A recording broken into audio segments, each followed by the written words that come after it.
Hi.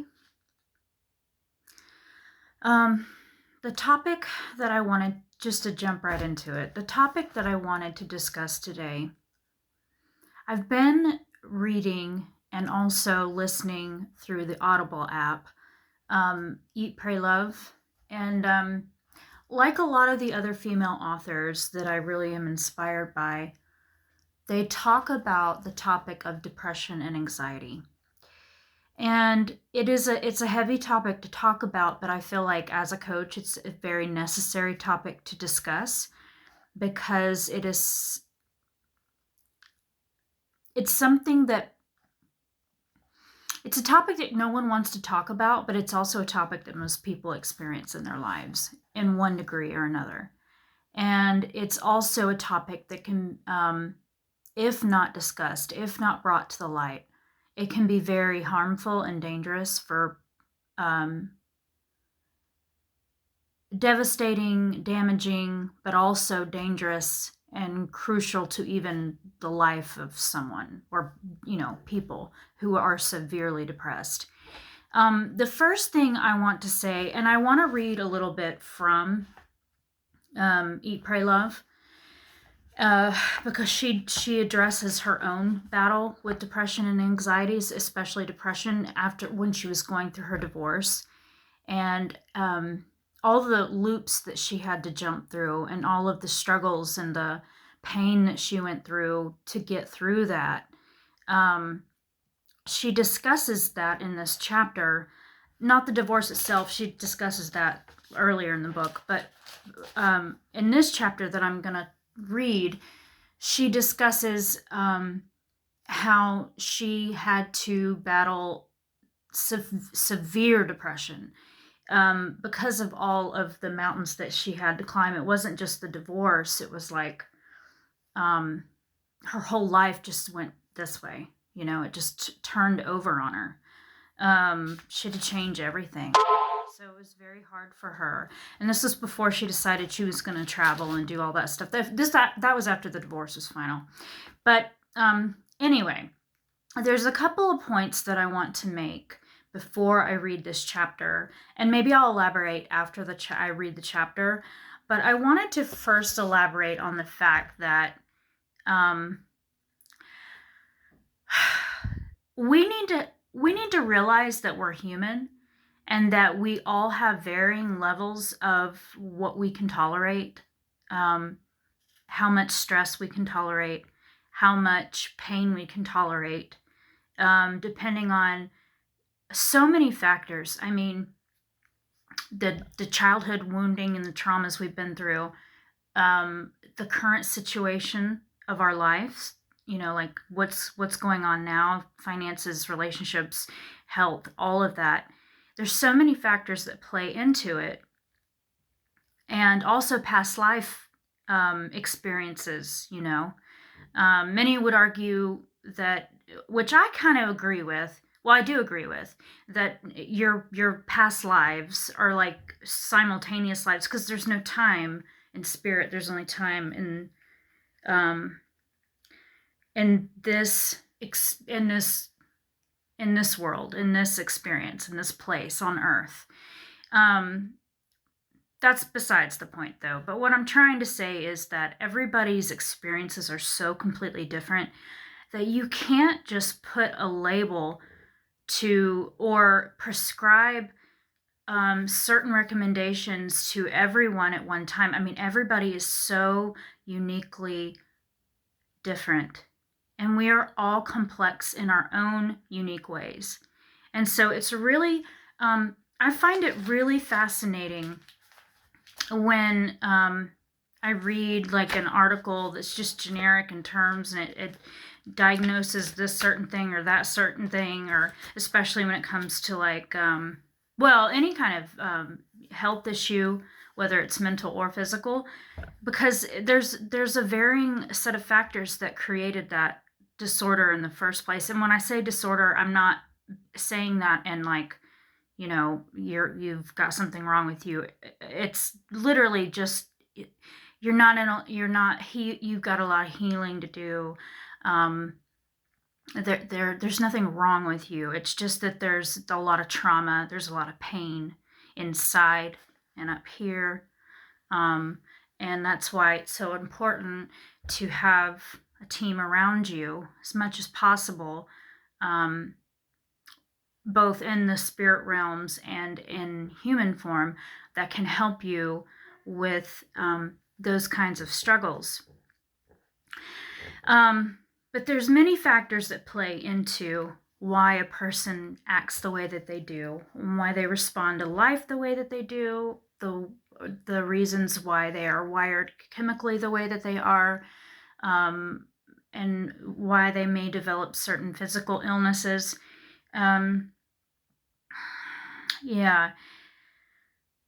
But another big point that I wanted to make is that we are going to because life on planet Earth for most of us is very challenging in any form or fashion that you experience it in, whether it's like, starving in the desert, or, being a refugee, or just as simple as having, not simple, nothing simple about pain, but, or just as simple as having, you know what I mean, having relationship issues, or at times battling battling financial issues, or whatever it may be. I'm just trying to give examples off the top of my head, but it doesn't matter what it is. It's traumatic for all of us, because life on planet Earth, in the energy that we're currently in as a species, as a collective, I feel like it's getting better, but it still needs a lot of work. and it's also just the state of consciousness that most of us are in. I mean, there's a lot of collective pain that we all experience on planet Earth. I'm trying to explain this in a coherent, like a way that you can understand, without using all these new age and terms. But anyway, I just want to say that there are many ways to treat depression and anxiety, and whatever way you feel that path is not to be judged by anyone. And if they do, you can't stop them from judging you, but you can firmly put your foot in place and say, this is what I have to do for myself. And you don't need permission slips from other people to do what you need to do. And it directly ties into what I'm about to read to you from her book. She had to do what she needed to do because she was going through so much. I remember Marianne Williamson. She is a proponent of A Course in Miracles work, teacher of A Course in Miracles. And I've always loved her. And I remember she did a podcast one time, and she was telling the interviewer, and it was around the topic of depression and anxiety, and she had been through periods of her life, and she's so talented, she's huge. I mean, I'm sure everybody listening to this video knows who I'm talking about. But she went through a few periods in her life when she really struggled with depression, well, mainly depression, but also anxiety. It goes hand in hand.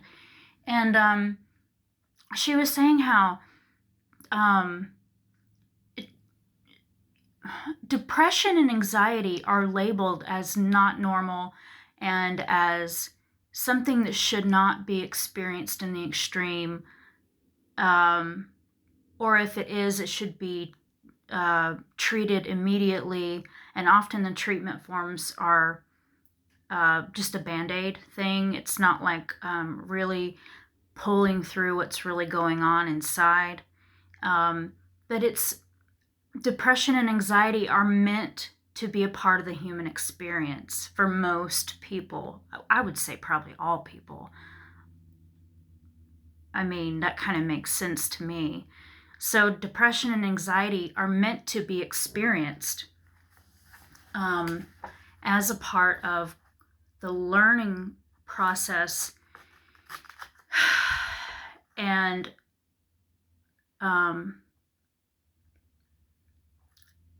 ascending, becoming enlightened.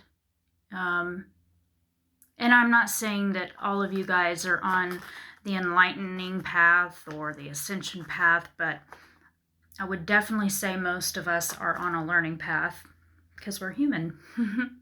And we have to experience human experiences that are not always pleasant at all.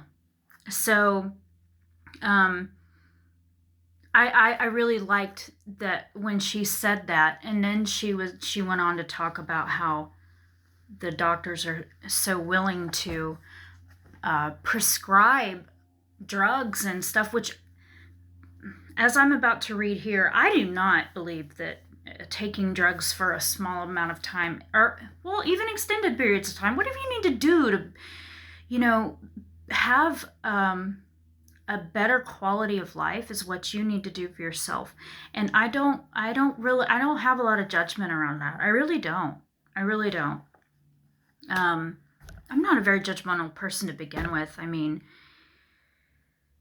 goodness, Lord, I've seen a lot of, people that have struggled with a lot of different things, and I view humanity with as much compassion as I can. I still struggle with judgment at times, but for the most part, I feel like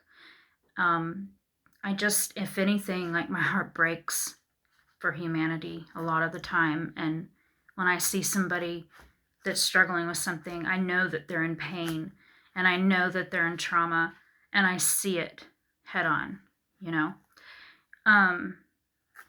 But anyway, I wanted to read this chapter, and then if there's anything else I want to kind of say, I'm sure I'll say it at the end. This is going to be a longer video, but stick around, because if you're one of those people that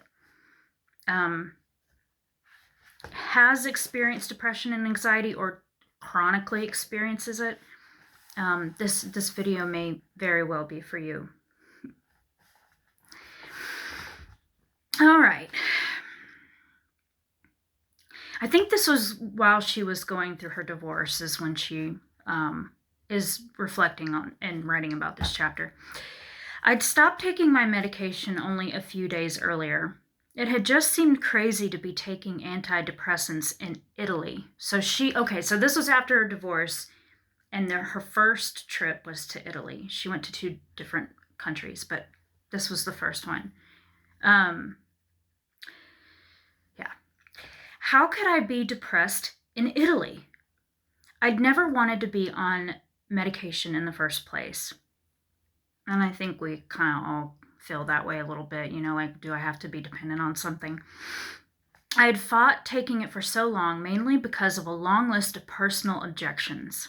And she goes on to list the objections. Still, during the last few years of my life, there was no question that I was in grave trouble, and that this trouble was not lifting quickly. As my marriage dissolved and my drama with David evolved, that's her boyfriend after post-marriage, I'd come to have all the symptoms of a major depression: loss of sleep, appetite, and libido, uncontrollable weeping, chronic backaches and stomach aches, alienation and despair, trouble concentrating on work, inability to even get upset that the Republicans had just stolen a presidential election. It went on and on. When you're lost in those woods, it sometimes takes you a while to realize that you are lost. For the longest time, you can convince yourself that you've just wandered a few feet off the path, that you'll find your way back to the trailhead any moment now.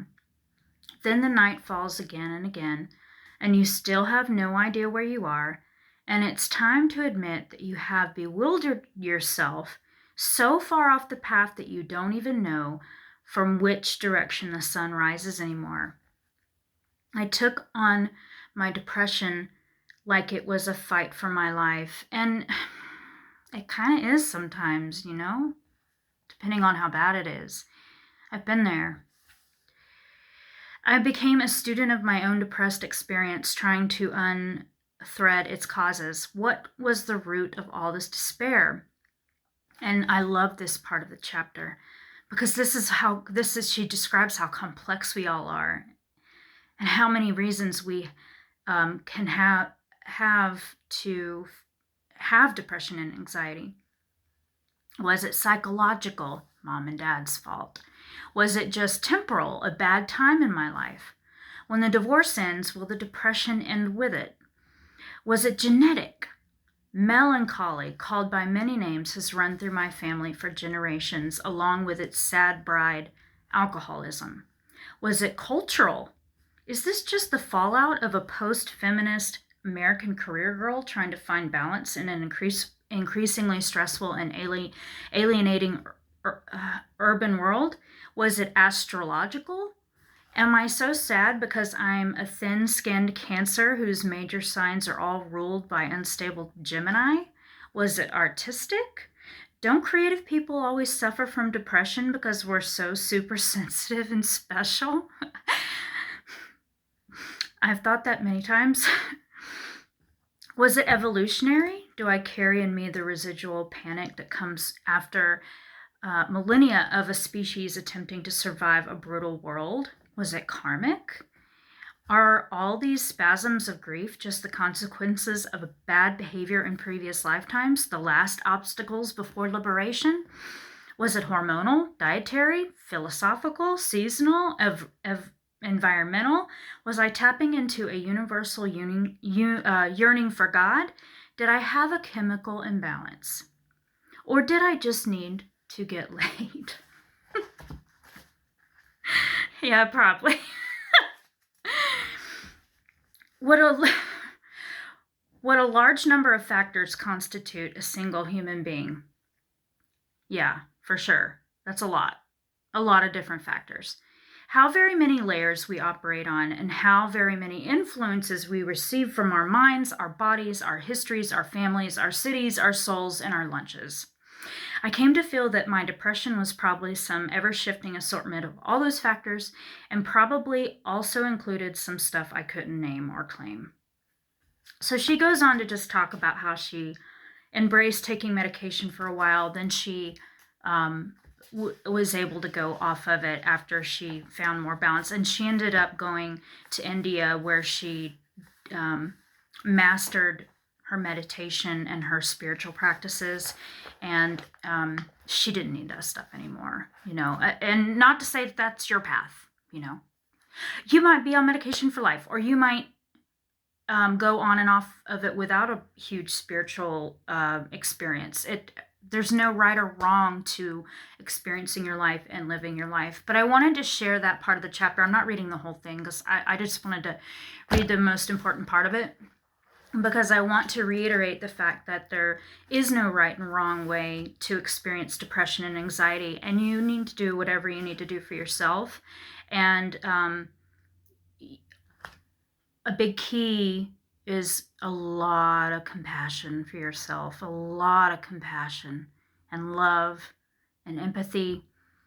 If we can't learn how to love ourselves through our trials, then it's going to cause the suffering to increase and increase and increase.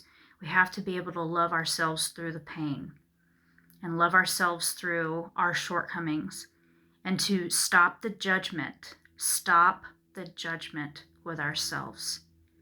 When we are experiencing pain, it is because we are going through a healing process, and we have to focus on that. Focus on the healing, even when it's painful. I know it's easier said than done, but it's important. Just ultimately do what you need to do to go through the healing work. There's different modalities. It's not just medication, guys. That is just one. Generally, in my opinion, it's multiple ways. There's not multiple. Well, what am I looking? So say you start taking medication. Well, then the medication works for a while, but it's also about what's going on in here, So you might need to see a doctor, you know, a therapist, a coach. There's You might want to go to a past life regressionist, or, there's so many different modalities that you can. I just signed up to talk to someone who she connects with people in spirit, and I'm hoping to connect with my mother. So I just signed up for that, and I'm really excited about it. It's not till early January, but I'm really excited about it. I hope I can, but if not, I'm open to whatever spirit has, the messages that it has for me. But you have to consider multiple ways of healing when you're going through depression and anxiety, not just going to a doctor that prescribes you pills, but it's also like going to a psychologist or a psychiatrist, or just a general therapist, coaches. Also diet, exercise, all of that stuff plays into it. And so I just want to encourage you guys, if that is one of your struggles, if they always say you're not alone, but that is, in a literal sense, most people struggle at some point in their lives, and there's nothing to be ashamed of. And especially if you're like borderline suicidal or anything like that, there's no shame in that. You are just experiencing those emotions on such an intense level that it's unbearable. And so I encourage you, if you are going through that, to not judge yourselves, to not think that there's something wrong with you, because there's not. You are a human having a human experience, and being on planet Earth is not easy. So I encourage you guys to do whatever you need to do, whatever feels right in your system, to help yourself to have a better quality of life and to start the healing process within yourself. Love you guys. Reach out to me for coaching. If you want coaching, please, RachelKDonna1111 @gmail.com. I am here and ready to talk. Love you guys.